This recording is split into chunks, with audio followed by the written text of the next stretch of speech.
Alrighty, just a bit of a short prelude for the AMA we had today with Photo Finish. We had Ian, the big stud, come in and talk about their project. Absolutely awesome guest. Amazing. Would love to get him back sometime down the track. We spoke for over an hour. Chuck it on, 1.5 speed. It is worth listening to the whole thing. It is then worth going to their YouTube. I'll put the links down below because they've got a lot of their Twitter spaces and information on there. This isn't a game that you can spend 5 minutes on, buy an NFT and think you're going to do well. They've got breeding previewers. These are a couple of my studs, one of my studs and a filly.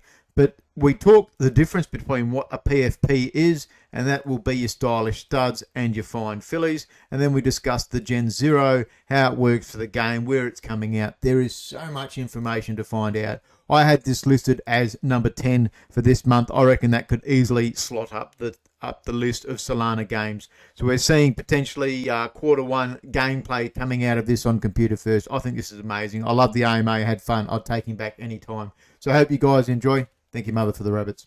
Ladies and gentlemen, so we've got Ian from Photo Finish on stage live at Grape.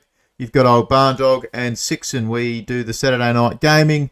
Sixon's becoming a bit of a subject matter expert for myself as well. We're getting some horsies together ourselves, some studs and some fine fillies. But it's a super interesting game for those that haven't seen anything about Photo Finish. You might have heard of stylish studs. You might have heard of the fine fillies.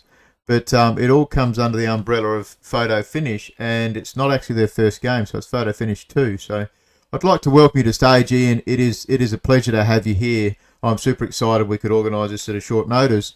And do you want to introduce yourself to stage and talk a little bit about the company of Photo Finish? Yeah, sure. Thanks for having me, guys. Real pleasure. I haven't been on one of these before on Discord, so this is cool to try something new.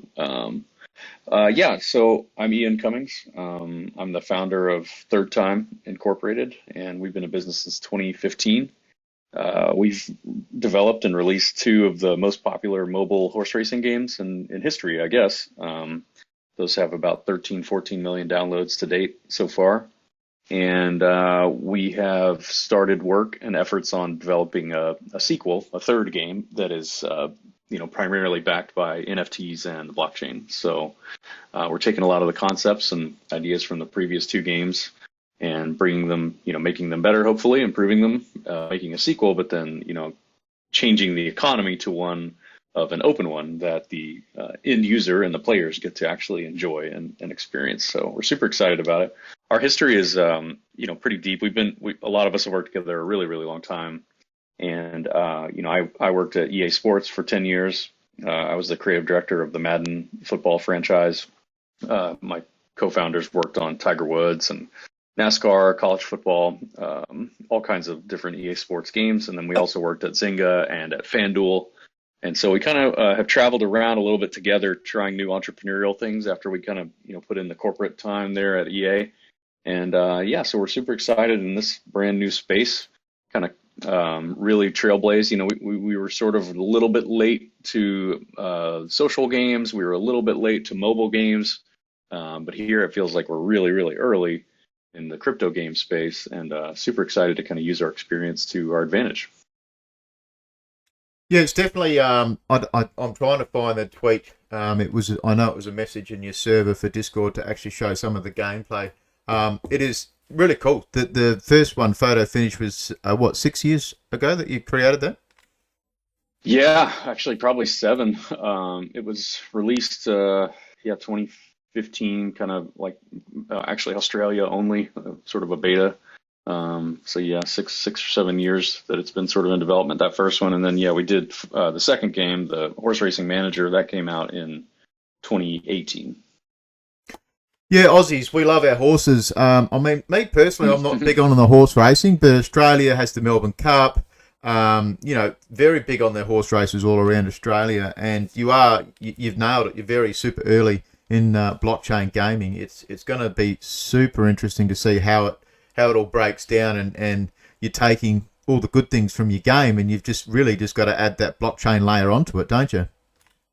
Yeah, I hope so. I mean, obviously, there's certain things that we want to improve and fix, but a big mantra that we're trying to do is do that later. Try and just get the base level game that we've already built up and running really quick. Show the end players that we are not a rug pull project, that we are legit. Get people excited, get them playing, get them generating their own income and revenue off of the game, and then we can pile in the features later. It's one of those things that game dev is really tough to not want to like blow up something that you wrote 3 years ago that you've always hated working with. There's so many things that you're just like, oh, I got to refactor this. I got to change it. It's such a nightmare to work in this system. But we're actually really trying to kind of be cognizant of time and be a little bit faster, and then maybe refactor it later, and just try and get to market as soon as we possibly can. And start again. Just there's so many horse racing games that are popping up that are fast following Zed Run that we definitely want to get out and just show people what a real horse racing game can be like.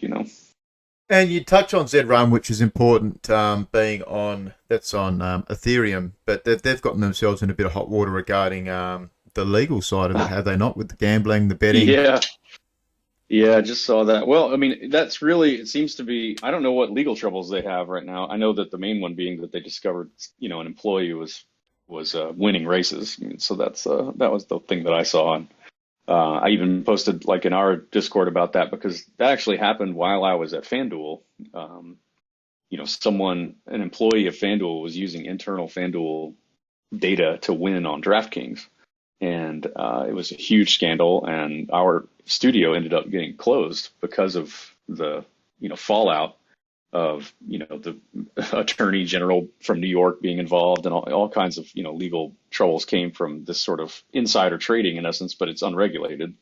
And so that's sort of the thing here. Like I don't want Zed to have any trouble. I want them to stay above board because it shines a light on the whole horse racing, blockchain gaming. It shines a light on all of us. Yeah. If there's some sort of corruption going on, which we see it all the time. I mean, there's obviously worse.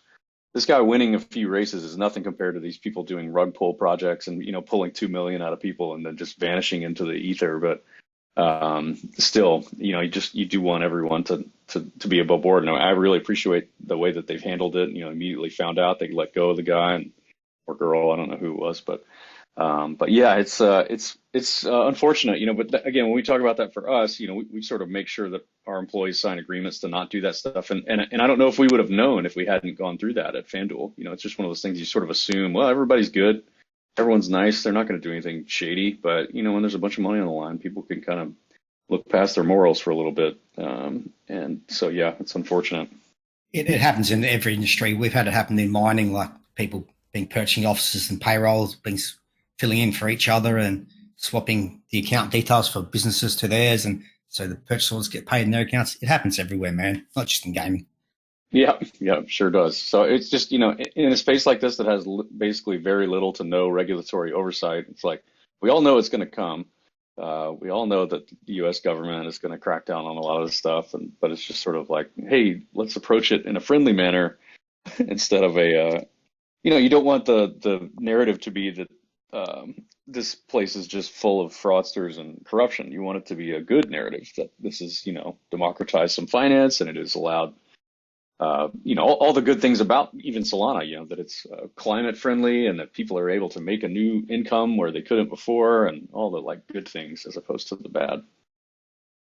While we're still touching on the regulations, it is going to be something that's going to be heavily tied towards your game, because there's going to be gambling on betting on horse races and stuff like that. So how much of your time gets taken up throughout the average day regarding American regulations? I would imagine would probably be harder than ones like Australian. Yeah. I mean, it was really a whole bunch of time and money up front to do state by state reviews. And so that, I had to hire expensive legal team, and that took weeks and weeks and weeks going back and forth to kind of, I didn't have to do much. I just waited for the report, and then we had a big summary meeting to go through it all. But yeah, it's still, we do have an attorney that we use that's here locally that I talk to, once or twice a week about various regulatory things. There is a lot of fear in the system right now that, SEC is looking at people and We don't know when the axe is going to fall, but yeah, with the wagering and the gambling and the entering your horse into races, I actually feel really confident about that now. We've gone through every single state's law. We understand what works and what doesn't. We know we are going to have to geo-lock, like there will be certain states that you just cannot do certain things in, just like when you play DraftKings or FanDuel, just like when you want to play online sportsbooks, you just can't do that as a US company, which I think is fine. We'll over time that stuff is going to get less restrictive and all that, but the thing that is a little more worrisome is just crypto in general, and that's sort of the other like kind of pending thing over everyone's head is just like, what's a security and what's not? Well, what do you have to pay taxes on, and what do you not have to? It's like there's just so much stuff that's sort of vague in the U.S. right now, and I know everyone's probably a little nervous about that. Yeah, it's definitely something that the FUD goes around and people get nervous and things are mentioned in the Senate, and then people get more nervous and crypto suffers. But it's a lot easier for us Aussies, and I guess that would come down to how you manage to launch and beta test in Australia first. With the crypto laws are a lot more friendly and relaxed here in Australia. We've also got a much higher adoption rate as well, so I think we run somewhere around 12%. Wow. Yeah, maybe you got to reincorporate over there.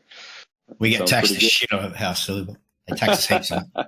Yeah, they like us doing crypto because then they can tax us. But they tax the fuck out of us.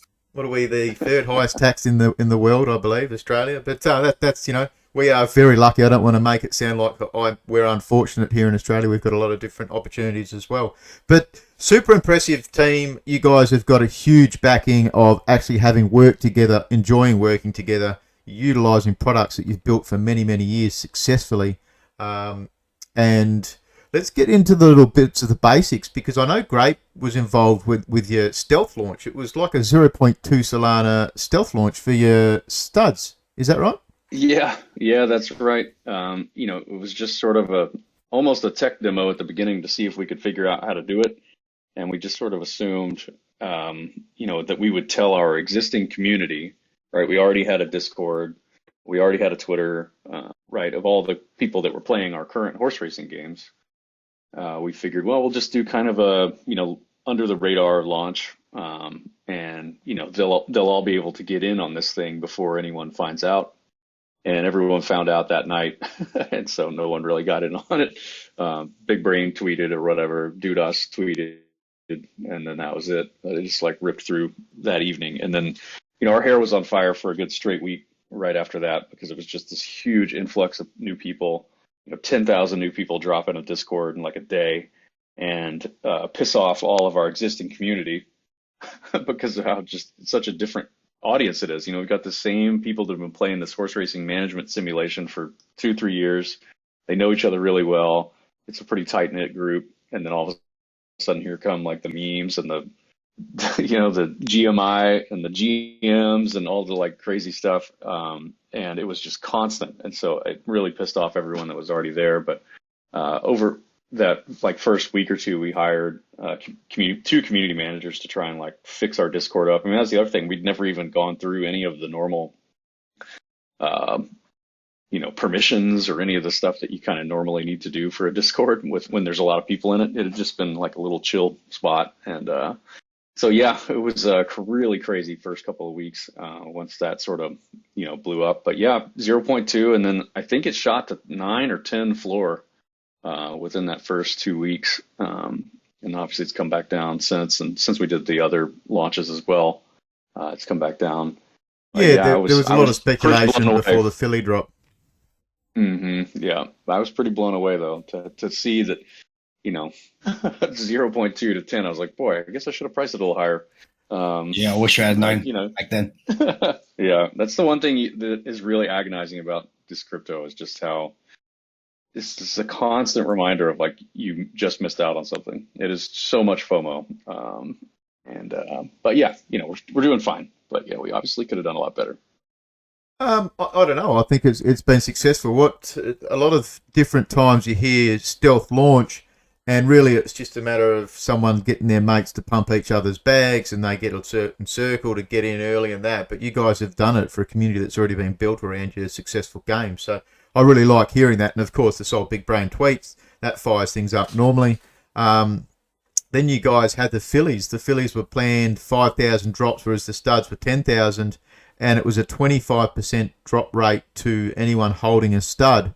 So that caused a lot of speculation in the prices. I bought a stud at 6, and I bought that for my partner for Christmas because she loves horses, and I thought, well, I'll try and sneak her into gaming in Solana and cross that bridge so she's not yelling at me all the time, and instead she's studying and learning, and managed to get that filly drop. So we were happy. Oh, nice. So that was pretty cool. There was one thing though. What are these spooky studs? What do I keep hearing about the spooky studs? Yeah, right. So when we did the very first collection, our art director Drew, he was just really into the project. He's just like, oh, I made. It was the week, basically a month from Halloween, roughly, when he drew those, and he said, "Oh, I just made these. Do you want to do anything with them?" And I was like, "Well, I'd already minted the collection and candy machine and stuff." And I said, "Well, I'll just make a separate collection. They'll just be for giveaways. We'll just give them away. They'll be just random." And then over time, it was like, "Well, crap. Everyone thinks that they're maybe part of the collection, but what do we do with them?" And so we basically kind of came to the consensus that those 8 are still going to be eligible for all of the PFP benefits that we've determined in the roadmap. So crown airdrops and ability to be in the DAO and all that. But you can't breed with them because they don't have any metadata that matches the others. So that's really it. They're just 8 one-off art pieces, but they still count in our full collection. So our full collection, I guess, is 15,008. And all of those would be eligible for the DAO and for the crown airdrops. Yeah, so let's get into a little bit of the meat and tackle of the actual game. So we've talked very quickly about the studs, the fillies. They're all available on your big exchanges, Solana, Magic Eden, etc. So if we've got these, what do we actually call? They're not first generation, but the initial stylish studs and fillies. What do we refer to those as? Just PFPs is probably the easiest. This has definitely been a tricky part from our standpoint of marketing, right? It's just explaining all this stuff because it's like, what is what? A lot of people at first glance just think we're making a cartoon illustrated horse racing game, because that's what they see first. But yeah, those 15,008 are just PFPs, right? Illustrated PFPs.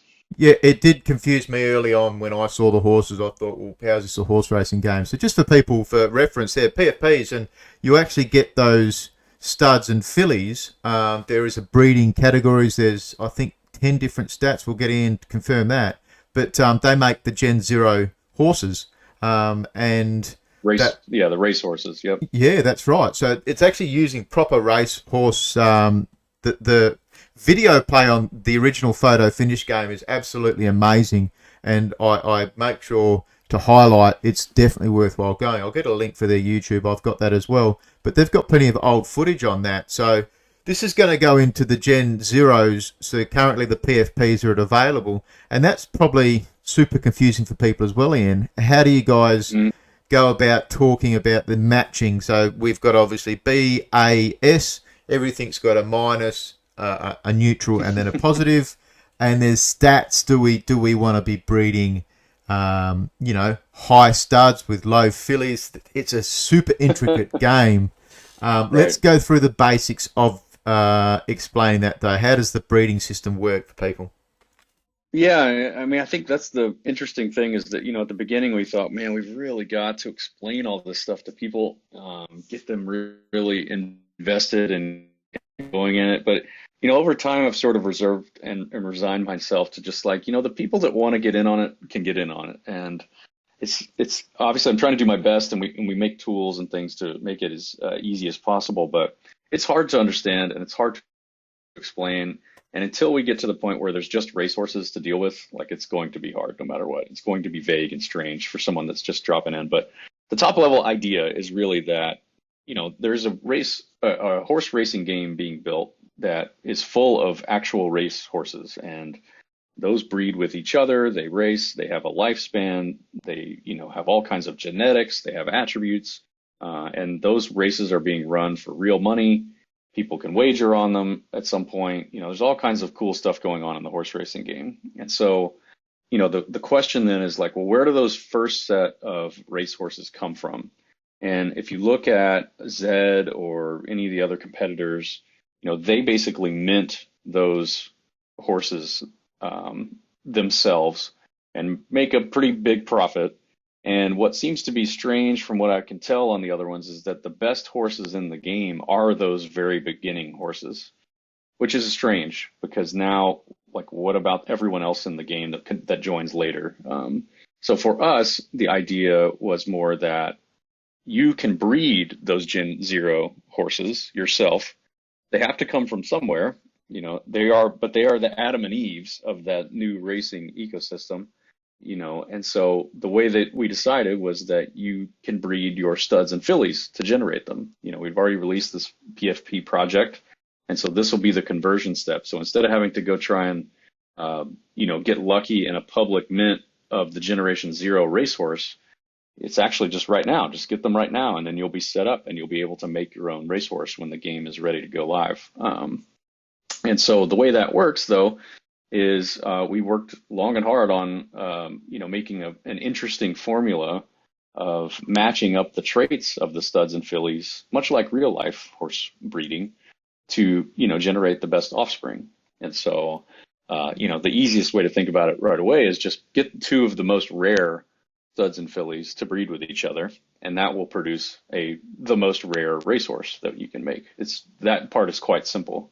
But the extra part that we added that I really like is that, not everyone can afford rares, right? Most people cannot afford rare PFPs and rare NFTs. And so there's a little kind of game here where if you can find studs and fillies that match, you're able to kind of jump up their attributes in their offspring by being, smart about it. So you could find two hypothetically, floor fillies and studs and breed those together. If they have matching everything or many multiple attributes, they're actually going to be much stronger when they're bred than if not. So it's sort of a way for all of the PFPs to have some value that, I think a lot of projects struggle with, that it's basically like the rares and then that's everything else. And in this case, it's like, well, it is the rares. Those are still obviously the best.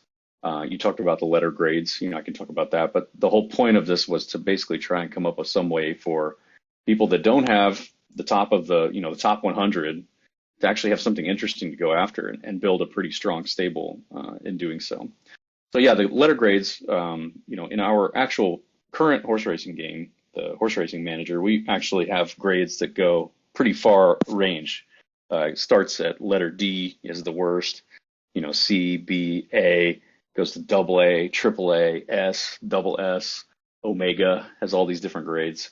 And so in the new style here with Generation Zero, we basically, all Generation Zero are either B, A, or S. So there's no C's, there's no D's, and there's no double S's or Omega. And so, what that means is that after these Generation Zero horses are seeded into the system, there will be worse horses bred from them, and there will be better horses bred from them. So it's sort of like, again, it's Adam and Eve. It's the start of all of the bloodlines that can go for generations and generations, infinite generations. This is the very beginning of that, and so we're trying to make sure that there's room to grow. Again, the fastest horse in history was not the first horse in history, right? They actually keep getting faster over time. So with smart breeding. So that's sort of what we're going at. I probably feel like I rambled. Hopefully that's a good enough answer. Yeah. So I've got a question with that. So were you talking about the grade versus the like say you get an A minus horse, but it's got like 4 bars and all +3, and then you can breed the same horse and get an S horse, but it's got only 1 bar up to the level 1 line. Is the stat horse a better horse, or is the S horse the better horse? Yeah, this is like the number one question, and I always try to answer with I hate to be vague about it, but it depends on what you want. So any example that you give there. So the bars, if people that aren't listening, we have all these different people that aren't listening, people that don't necessarily know the intricacies of the game. We have all these attributes on the horses that determine how well they run in various conditions. So, for example, a start attribute or a speed attribute or a temper attribute. And so all of those matter differently in the type of race that they're in. So if it's a short race, you want a horse that has a good start, means he gets out of the gate fast. If you have a long race, you want one with good stamina, for example. Pretty simple stuff. So, in the case of picking and choosing between a horse that is a lower letter grade but has a lot of attribute boosts, that means that that horse is going to be more flexible and able to enter more races at that, that are in his strengths. That also means that horse has these boosts to pass along in the bloodline.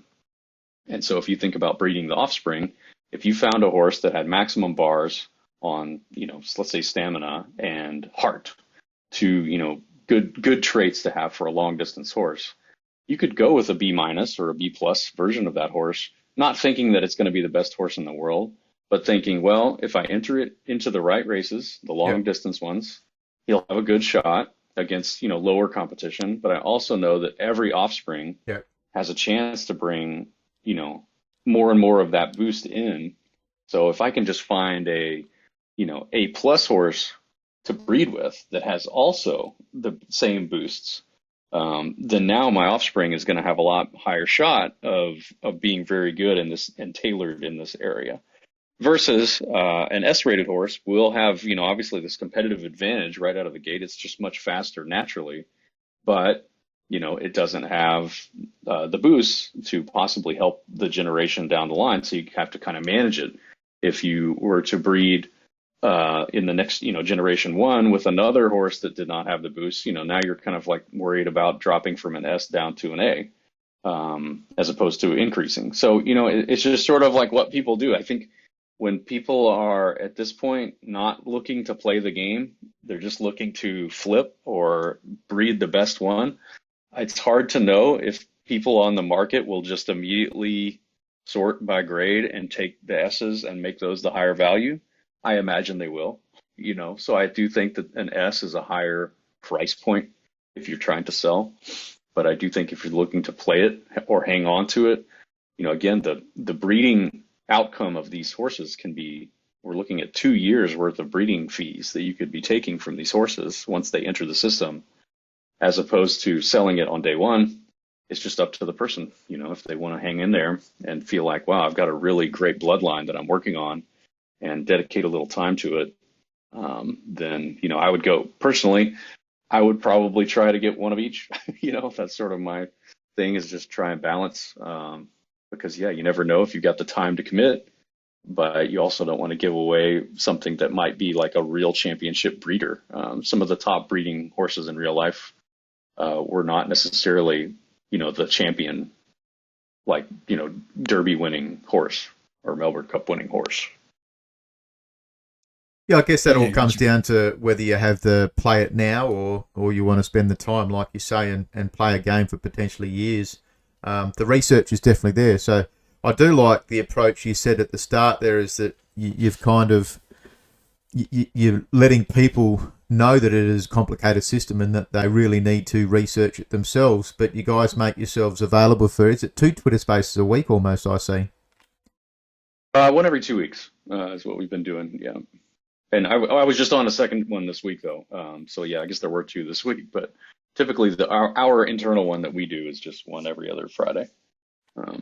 There's absolutely a lot of information to divulge throughout all of that. So it's going to be a game that I think DAOs are going to be getting interested in as well. So, at Grape, we've drawn up a bit of a stable as to, we've got over, I think, 25 studs and 10 or 15 fillies at the moment. We're just working out, do we want to make a proposal and do we want to buy maybe a stud for Grape, or do we want to buy some floor fillies and go for that? It's definitely going to be a time-sensitive game. So for those people that don't want to ape in and with their time, they may be able to just get people to manage their stables, which, like you say, comes into, if you build for the future, you might be able to get some kinds of fees from studying people out.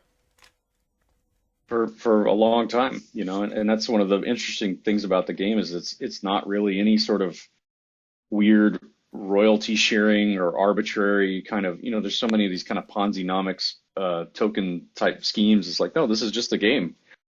if you have a good horse, people are going to pay you to stud with it. That's kind of it. And so yeah, I'm kind of excited about that, but I also realize it's a lot of work. And we have been talking to the various like guild provider, programs and seeing what we can do for there because I mean we see this for sure. Like I expect a very low percentage of the people that currently own huge amounts of studs and fillies to be able to commit the time Yeah. to actually manage that stable. But it doesn't mean they want to sell them all. They don't want to just dump the entire bag. I think they would really appreciate if our existing community, for example, of all these, thousands of players that have played, or millions, I guess, at this point, would just take over the stable for them and give them a cut, or whatever, or vice versa. So I'm super excited about that notion because it's a big game. I mean, it's a complicated breeding simulation, and I don't want to make it so that you do need like a genetics degree to make money on this thing. I think that there's people that would be really into managing your stable for you.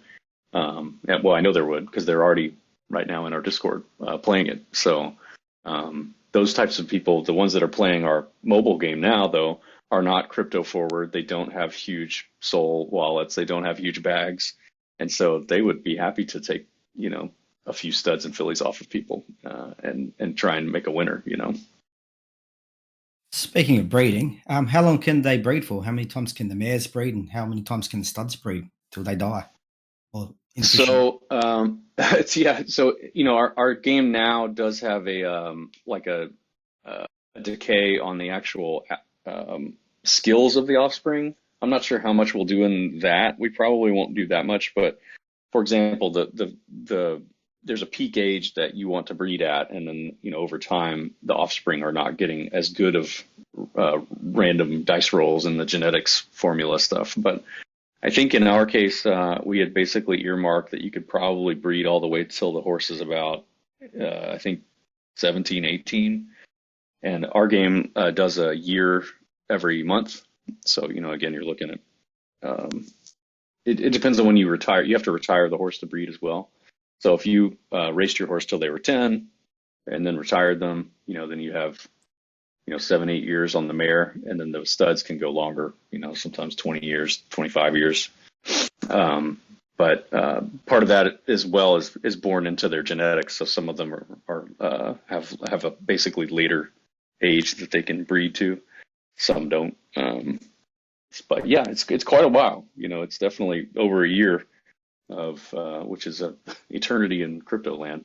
Yeah, that you could be breeding, and then how many times? So we don't put the cap on it like an arbitrary one. We do it with the calendar, right? So that every year every real life month a year is passing in the game. So the mares have to gestate through that real life month, right? So that's what they can only have so many foals in their life based on this accelerated calendar. But that means then the fillies aren't limited to one breed only. They can breed multiple times. The PFP fillies are, but once the gens are right, yeah, the PFPs are, because they're basically just the one. You can imagine this is just the 1 year for them, right? But once you get into the game, it's always tricky when we say fillies, which filly, right? But the female racehorses can breed every single month, every single real life month they can breed. Well, I guess they would have to have every month. Can you bring a horse back out of retirement? No, I don't think so. That could come up later. We talked about it, but it's just easier to not. It's pretty rare in real life. So it was just one of those things that like, yeah, right, sure. I think it's just there's like too much gamification there of like, oh, you got this great horse and then you take it out and then you bring it back in and you take it. It's just sort of like, it's not really real. And this is a good point. You guys are going for reality in this gaming simulation. You want it to be as real to horse racing as you can get it simulated. Yeah, I think that's one of our strengths. Again, our background at EA Sports, and the authenticity is the king for us. And it's just, that's our North Star. Whenever there's a question, whenever there's a concern, it's like, well, what do they do in real life? Because it's been running as an industry for hundreds of years. And not that I want to make it so complicated, or that it's only appeals to horse racing fanatics or anything like that, but it's just So I do think that there's a lot more that we're going to be able to improve from an approachability standpoint that actually real life horse racing doesn't do a great job at. But the core rules, of obviously this, there's a real animal here at play, and they can get injured, and there's, reason that there's not a massive overpopulation of horses, and it's, from X, Y, and Z reason, all that happens in real life. We'll try to emulate to not have to do weird video game decisions as much as possible. And I think, having that calendar that's rolling is a big part of that. Having the different types of races, like the claiming races and things like that, are a big part of that.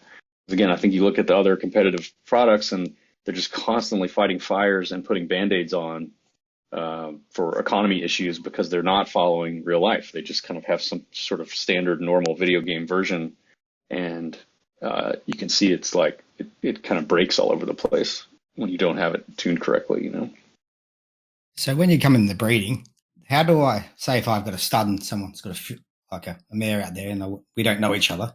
How do we breed the two NFTs together without me giving my NFT to them? Is there going to be like a thing you put them together and they locks them up for a certain amount of time, like 30 days, say in the case of Z Racing? But do the studs and fillies lock up, and how do you provide safety to two private parties when they're breeding? If you start so the in-game breeding, there's a stud market. You'd put your horse up for stud, and basically when the filly chooses that stud, the transaction is all on the owner of the filly. And so, they're the ones signing that request, on the chain and everything, which is that they're going to send their money to the stud owner. They're going to get a foal in return. And the foal is basically, impregnated at that time. So it's on chain in the mare's belly for until the next season rolls over, basically until the month rolls over, and then that owner would get that foal would be born and minted into their wallet. So there shouldn't need to be any interaction with the other person. That's just how it should work, I think. Beauty, awesome. What will the mint costs be, you reckon? Like just for the on chain fees, are they going to be like just the normal chain fees, or are they going to be a bit of bonus fat put in? I wouldn't think there'd be too much. I mean, I think almost everything in the game is going to have just like a little bit of royalty, similar to the way the PFPs work. It's just like an aftermarket royalty kind of on everything to keep the dev team running. But someone told me that there's like a 40% breeding fee or something on Zed. I don't know if it's that true. I can't remember if I heard that, but that seems crazy. I don't know why it would be any different than just anything else. I don't want to be quoted because you never know. Yeah, that's right. Yeah, the gas. But I don't see why it'd be any different. It feels like, you'd make a new horse and in actuality, the horse that's born, the creator of that foal should get the royalty of that thing. It should really be an open economy as much as possible. So we'll just get a couple of questions out. We need to go to some crowd questions because we've got a whole heap. But with the aging and the decay of the heroes, so 1 month of our time is 1 year of the horse's age. Once the horse has gone past that 18 to 20 years and they've potentially, let's air quotes, passed away, does that mean that the original PFPs no longer can breed? So, okay, I think you might be confusing two things there. The PFPs, is that what you mean? Or the PFPs themselves have this breeding window coming up, right? And that's going to be over. It's like by the time the game comes out, no more PFPs will be able to breed again because all the fillies will be exhausted, right? The fine fillies. I'll try and use that in the thing. The fine filly PFPs can only breed one time. There's only 5,000 of them out there. So the max racehorses that could ever enter the system is 5,000. And in the case now of 5,000 racehorses being in that system, and they age, they take 20 months or whatever, like you said, 20, 24 months, 25 months to pass away. That Gen 0 racehorse is still yours. It's still an NFT, but it would probably switch to like a plaque or maybe a gravestone or something, depending on how sadistic we feel, I guess. But obviously you can't race it anymore, and it's dead. So we would probably, I think a plaque is probably the best statue or a plaque to show you, the horse's name and its record, what it did, and you'd have kind of a commemorative piece there to remember him by. Yeah, like an urn. Yeah, or an urn. Oh man, horse ashes. Yeah.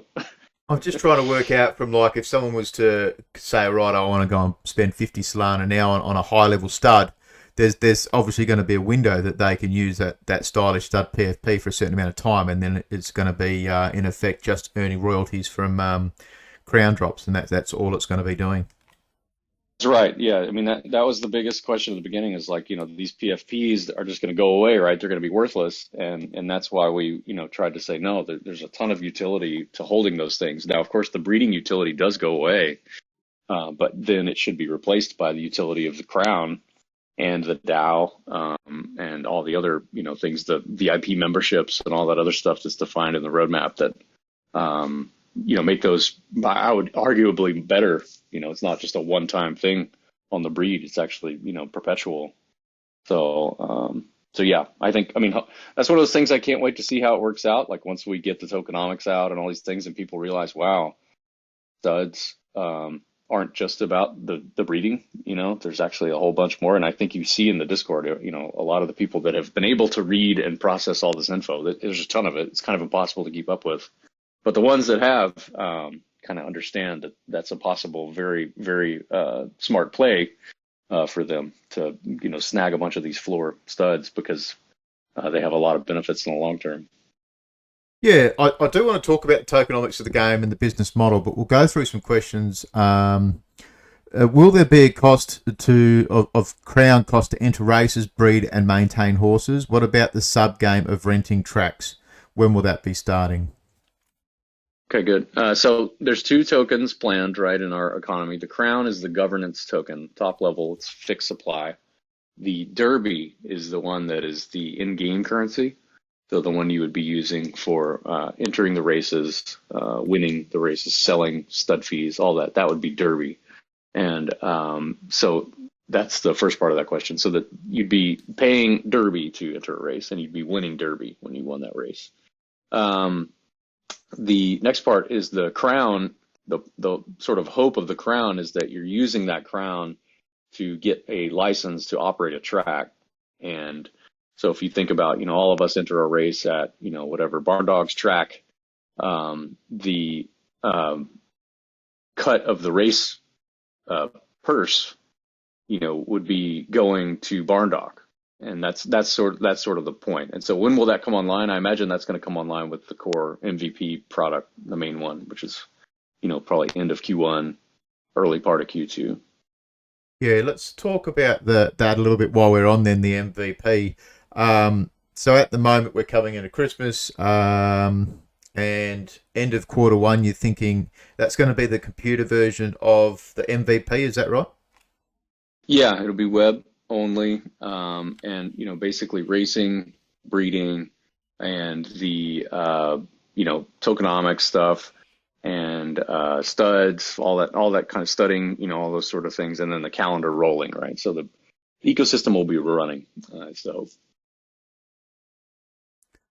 Because it's super important. Like people need to understand there is so much information to divulge, to digest. It's not a simple game, but it's going to be something that can be around for years. So there is one question here on the crown as well. Will it be worth buying stylish studs as an investment strictly for the crown? You kind of touched on that about people buying up floors of studs. Yeah, I don't want to give financial advice and make that sound like it's a security or anything either, because there's a lot of in-game bonus for having studs, for example. So it's not really just like hold a stud and get crown. It's about getting advantages in the game and getting in the DAO. That's what I'll say officially. I did want to talk a little bit about when the MVP comes out as well. So the MVP comes out, our PFPs at the start. They're going to be raceable, yes. So we can actually put our studs in the races, and it's something like 1 to 2 a day. You guys have planned? Yeah. So you said PFPs, not your PFPs, right? Just make sure. Oh, so you actually can't race your PFPs then at all. Correct. Right. Those pictures just breed a racehorse, right? So because we didn't want to have like monocle horses and top hats, running around the track or whatever. So yeah, when the game's Q1 comes out, or end of Q1 or whatever, you're going to go and you're going to mint and make your own racehorse based on what Yep, you yep, have in yep. the Gen wallet, Zero. and that's what you're going to go enter into the race, not the PFP. Sorry, so that's the Gen Zeros. And then there's going Hmm. to be these Gen Zeros breeding, and there's going to be possibilities where you've got Gen Zeros, ones and twos all kind of mixed in together. But Yep. so the first, maybe the end of quarter 1, you're looking at then actual gameplay. Yeah, yeah. I mean, we can play it now internally. So, and that's the thing that I think is just different, of course, from everybody else, is like we've got such a head start. And so we're spending the time tuning, doing the crypto stuff, doing the correct blockchain integrations as much as we can, and yeah, so it's aggressive, of course. It feels like, oh geez, we got basically 3 months, to finish this thing. But again, you can right now internally we can enter races and watch them run, because that's what our previous game was, and it is. It's still running. That's an interesting point you said about, this game could run for years. I mean, that's what I like to echo to people, is that the Horse Racing Manager game has been out for 3.5 years and simulating a race every 5 minutes for 3.5 years. So Yeah, um, millions of results and races. Yeah. yeah, yeah. So it's just kind of like proven to be tuned and fair. And that's the same stuff we're bringing over. We're not rewriting any of that stuff from scratch or anything like that. So we've got a pretty tried and true thing going. So yeah. Definitely, I definitely bring that sentiment home a little bit more as well. It is a playable game. If you've spent any time looking into this game, you're crunching numbers. They've got the breeding preview tool. You're having a look to see what studs are there. You're then going to the market houses. You're seeing what horses, what fillies are available. Um, it's important to know where it leads into. So you might only have a B plus now breeding, but it's hitting 4 out of 5 matches, and you might get those quite cheap. For 7 Solana, yeah, five for the fillies is the floor at the moment, and I think 1.8 is the studs.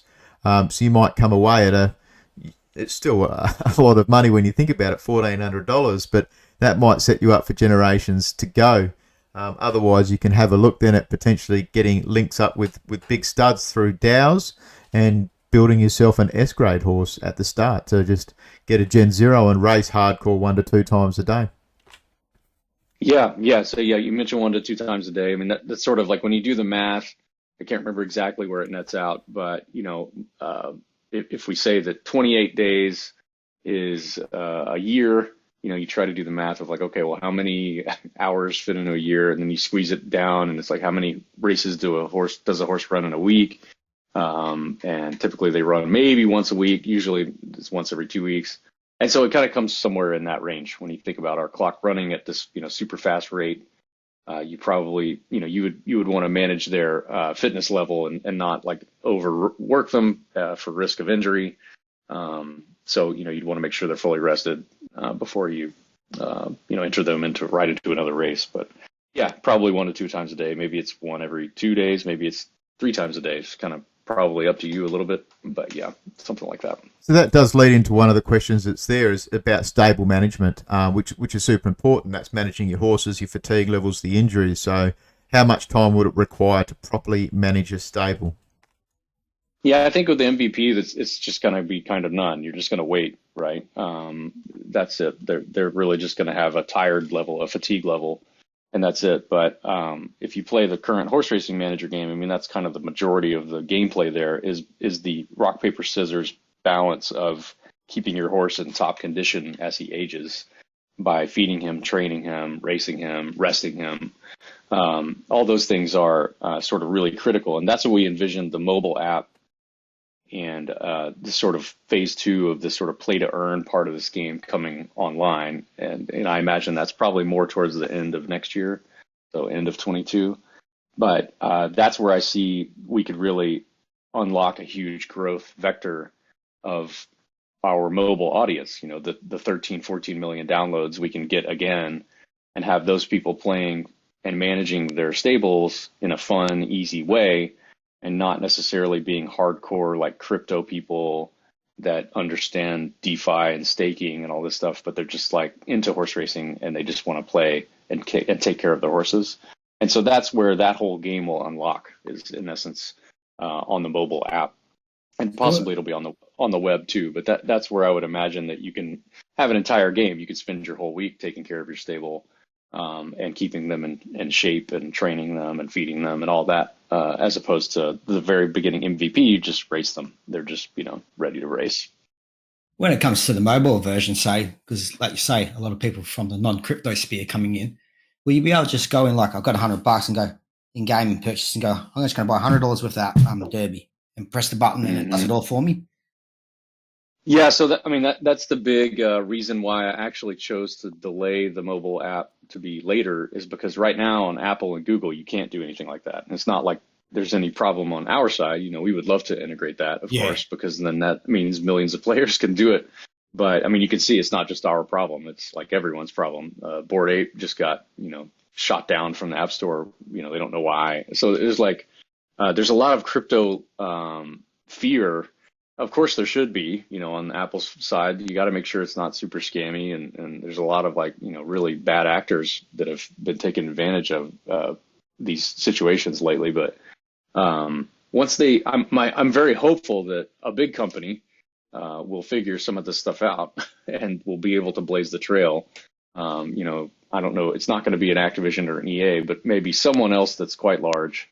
Maybe it's Zynga or someone that's able to push through the mobile companies and make sure that we can use crypto on the phone direct, rather than have to jump through hoops and bounce out to some website and do all the kind of weird things that are there. I think exactly what you mentioned is what I want, that you just buy a horse, and ideally you could just buy it with your phone, like with Apple Pay, and that goes through crypto.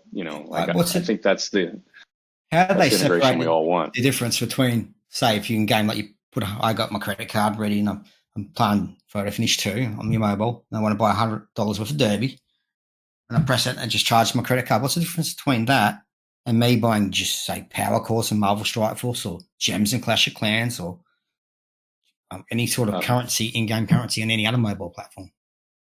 Yeah, the difference is the keys. That's what Apple and Google don't want. Any private keys on the device.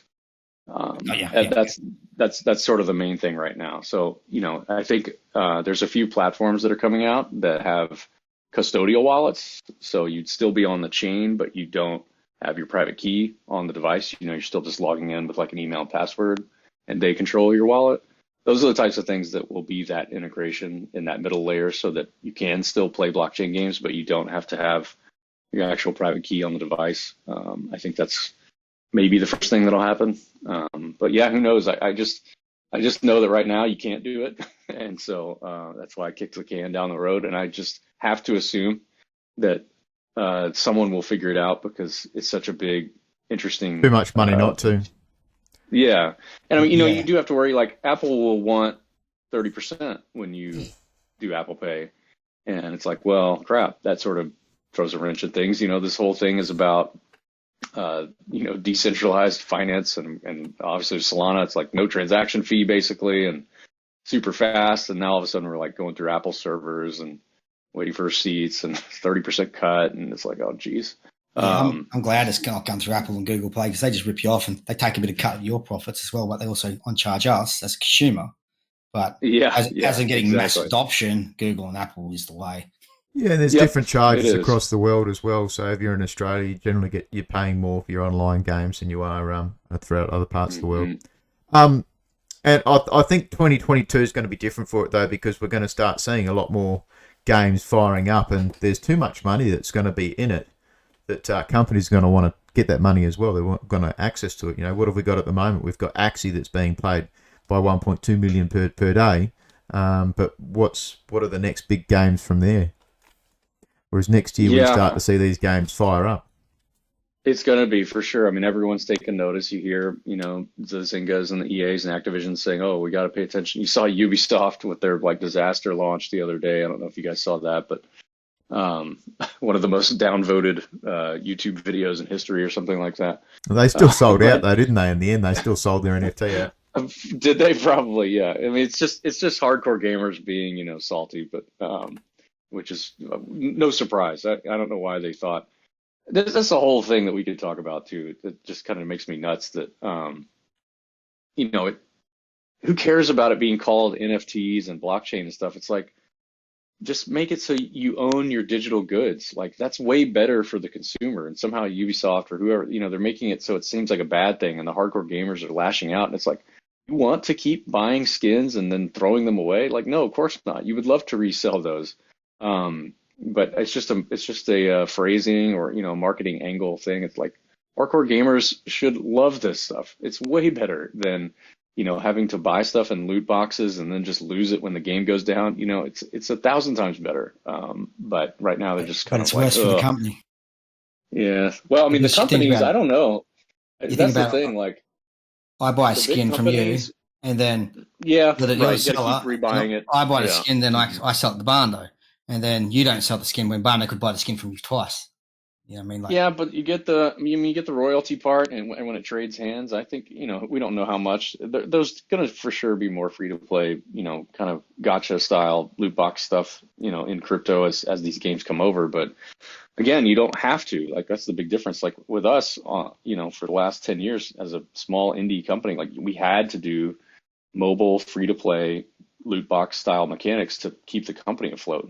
You can't make a $10 game on mobile and expect it's going to sell. It just won't. You have to have a game that is run by live ops, basically. Every month you're putting in something new, and you're charging, the whales. They're yeah, paying more than everyone else. But it's like nowadays you don't have to live that way. You can just do this NFT thing, and make your game, and then have royalties coming in. So it's like they're supporting you while you build it. So I think I I don't know. think the Again, I'm pretty bullish on it for sure. I think it's mobile gonna be way games better. industry has ruined PC gaming, in my opinion. Like, I'm a mobile gamer. Spend thousands of dollars on mobile games and PC games as well. But I think this loot box system has ruined the gaming industry, and all this pay to win downloadable Hmm. DLC content's ruined it. Yeah, I'm not too big of a fan. I mean, I know I'm a part of it, but I'm not too big of a fan. I Yeah, like your product though. I it's used to play it it's back on been there mobile. though. We know about these things, and this is why we want Web3 and blockchain gaming is to open up those opportunities. I think the companies, once they realise that they're going to be able to make just as many millions and millions of dollars by going blockchain, but people are going to then want to support it and have a greater understanding of the game, learn and as a traditional gamer myself, when you get into a game, you support it, you love it for years gone by. But they're doing IDOs, they're doing coin releases. You've got NFT resales. We haven't talked a lot about your business model or anything there, Ian. Hmm. How do you make this sustainable to keep this game for you guys pumping along for years to come? Yeah, I mean, I think a big part of it is just having a really healthy ecosystem, and we just imagine again, just like real life, that we are, taking a cut of the operations, and it should be fine. Now, I hope that's the case. So, So you're when we talking think from about, races, from race winnings, from the tracks, NFT yeah, sales. exactly. You just have that royalty thing, just like we've got, just like everyone has on the NFTs, and it's like if we can make the ecosystem super healthy, that there's horses being bred all the time and turned over, and there's races being run every day and every second, and then people wagering on those races. The wagering is a really, really big sort of blue sky.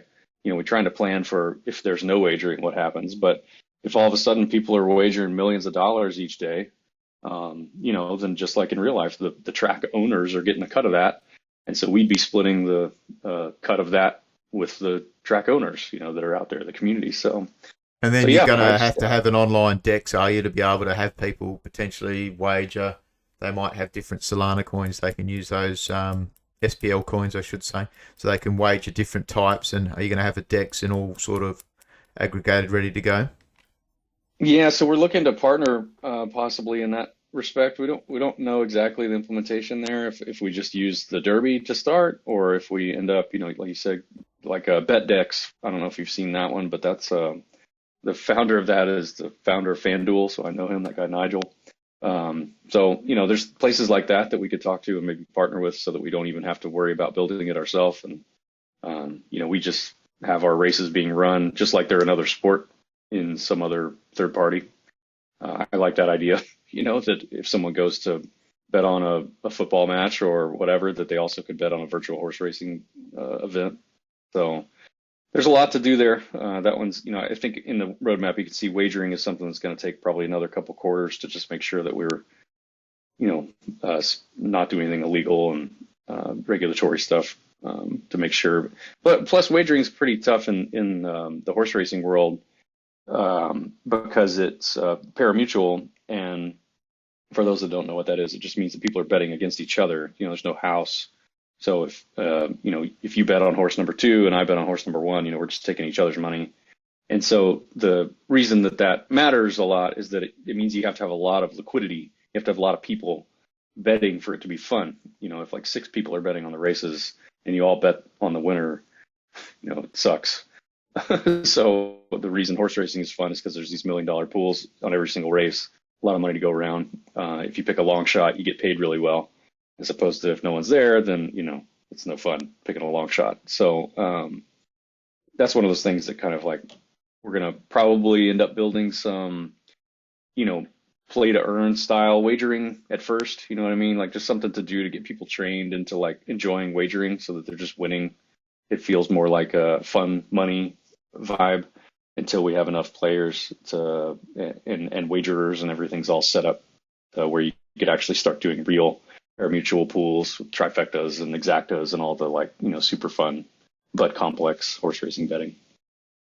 Yeah, we've come up to our hour. This is like for anybody that's only been in partway through this AMA. This is showing you there is shitloads that we haven't talked about, even basics and projects and AMAs. That there's so much information to divulge. You really need to get in, send them a follow.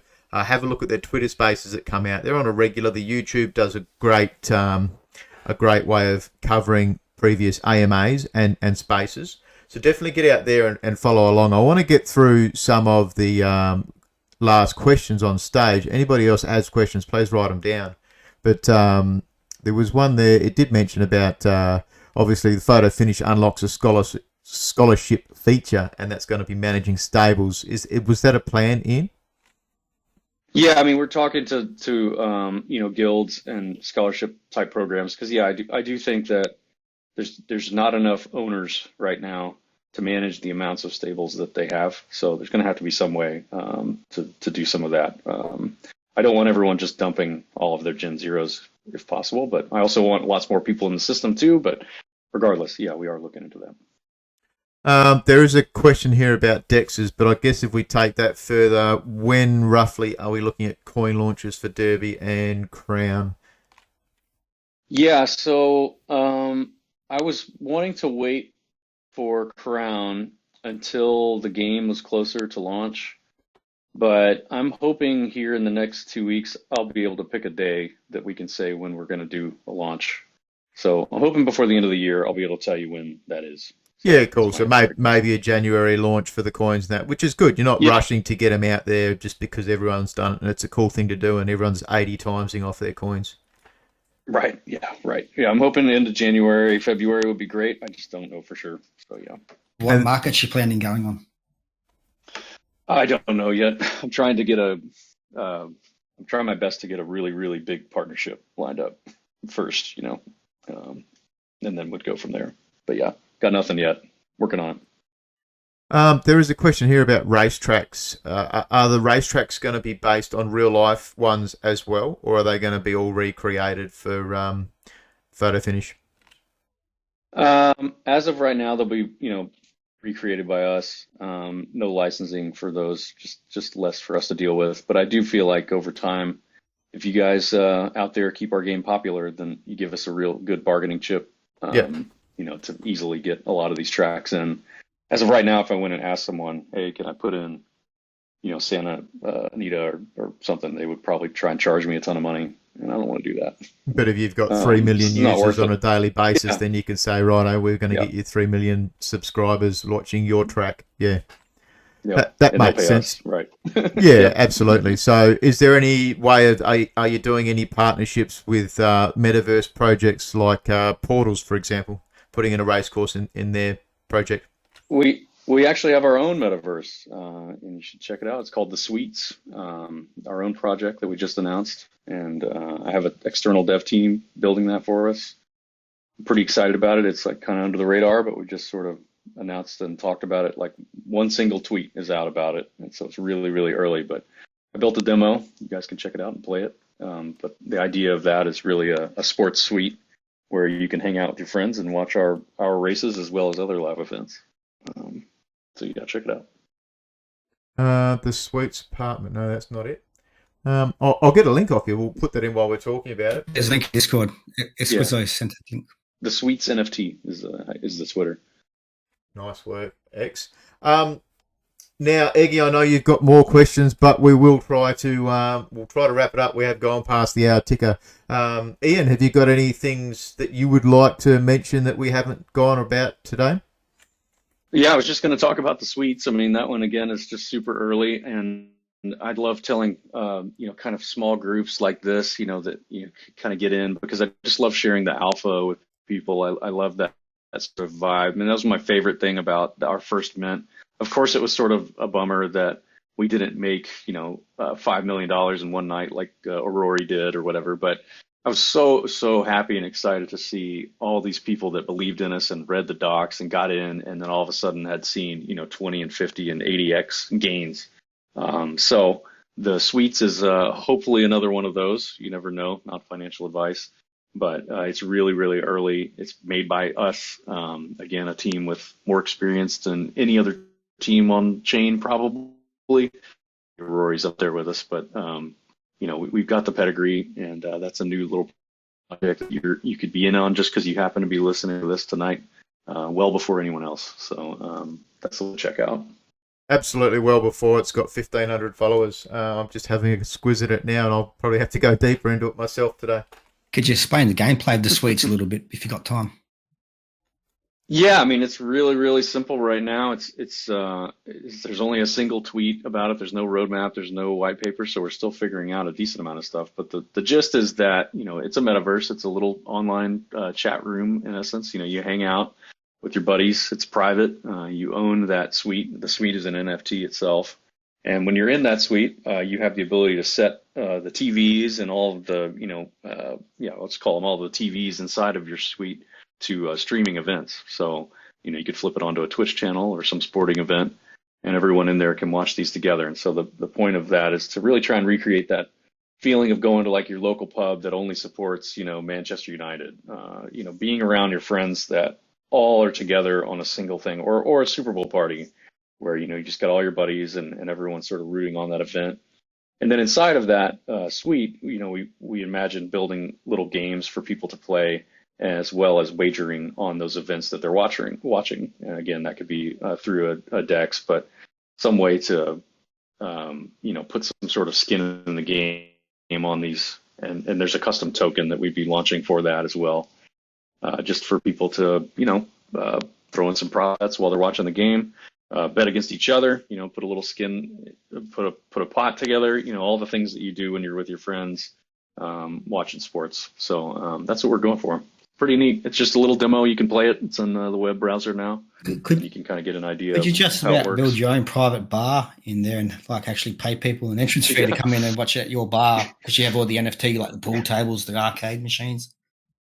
Yeah, I mean, possibilities are endless for sure. I think that's the hope with this one, and is let the community come up with a lot of ideas. They're getting in really early. The people that are in on it, we'll try and do the mint here within a few weeks or so. I'm not entirely sure, maybe a month. I'm trying to get a couple of athletes on board from my old Madden days. Try and find somebody that I worked with and get somebody to sponsor, kind of be a spokesperson for it. And then once that's in, then it's probably going to be real popular and tough to mint. So again, you guys are in early. So I like it, man. That's been awesome. We could keep going for hours. There is so much, so detailed, so in depth. I love it. It's been a great day, and it doesn't look like we've got any extra questions on stage. Was there anything else, Ian, you had to mention? Obviously, Suites is awesome. I've just had a look. There's 1,500 people in Discord. Done the little jump in that. Definitely, I would say for people to go and have a look if you're interested in the game. It's going to be something to keep your eyes on as well. Yeah, no, nothing else from me. Thanks, guys. Real pleasure. Super fun. I could talk forever too, but I Oh, guess it is getting late. yeah. It's probably really late for you. Or no, wait, it's early for you guys. It's only 11 a.m. for me. No, it's a good time Yeah, for right. us. No, it is a good Australian time. It's worse probably for the Europeans. I think it might be 4 a.m. or something there for them, maybe 5 a.m. But this time zone is actually a good one for Australia, both sides of the country, and for America at the same time. Cool. Thanks, guys. Really appreciate it. Thanks for coming in. I really like talking Let's do it to you. again sometime. Absolutely. Same. Yeah, no.